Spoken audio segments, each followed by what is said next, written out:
অসম্ভব মজার এই বেলে মাছ রেসিপিটি আজকে আপনাদের সাথে শেয়ার করব। আসসালামু আলাইকুম, সবাই কেমন আছেন? আশা করছি ভালো আছেন। আলহামদুলিল্লাহ আমিও ভালো আছি। তো এখানে বেলে মাছগুলোকে প্রথমে হলুদ মরিচ আর লবণ দিয়ে ভালো করে মেখে নিচ্ছে। এগুলোকে কিন্তু এখন তেলে ভেজে নেবে। আর বেলে মাছ কিন্তু খুবই নরম, তাই তেলে খুব সাবধানে ভেজে নিতে হবে।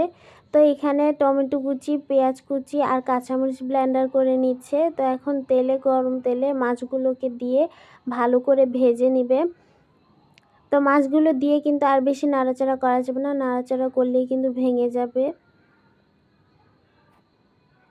তো এখন মাছগুলোকে উল্টে দিবে, উল্টে খুব সাবধানে উল্টে দিবে যাতে ভেঙে না যায়। উল্টানো হয়ে গেলে কিছুক্ষণ ভেজে এবার মাছগুলোকে উঠিয়ে নেবে খুব সাবধানে।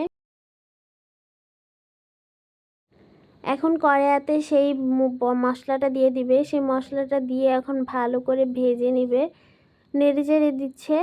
এখন এতে আদা রসুন বাটা দিয়ে দিচ্ছে, হলুদের গুঁড়া, মরিচের গুঁড়া, জিরার গুঁড়া আর সামান্য পরিমাণে লবণ, মানে স্বাদ মতো লবণ দিয়ে ভালো করে নেড়ে দিবে এবং কিছুক্ষণ মশলাটাকে কষিয়ে নেবে। তো এখন এতে সামান্য পরিমাণে পানি দিয়েছে মশলা কষানোর জন্য। মশলা কষানো হয়ে আসলে এরপর এতে মাছগুলোকে একে একে দিয়ে দিবে আর খুব সাবধানে দিতে হবে। মাছগুলো দেয়া হয়ে গেলে নেড়ে দিবে ভালো করে। নেড়ে চেড়ে এখন এতে পানি দিয়ে দিবে, পানি দিয়ে ভালো করে নাড়বে। মাছ রান্না কিন্তু অনেকটা হয়ে এসেছে। এখন এতে জিরার গুঁড়া দিয়ে দিয়েছে। জিরার গুঁড়া দিলে কিন্তু স্মেলটা দারুণ আসে।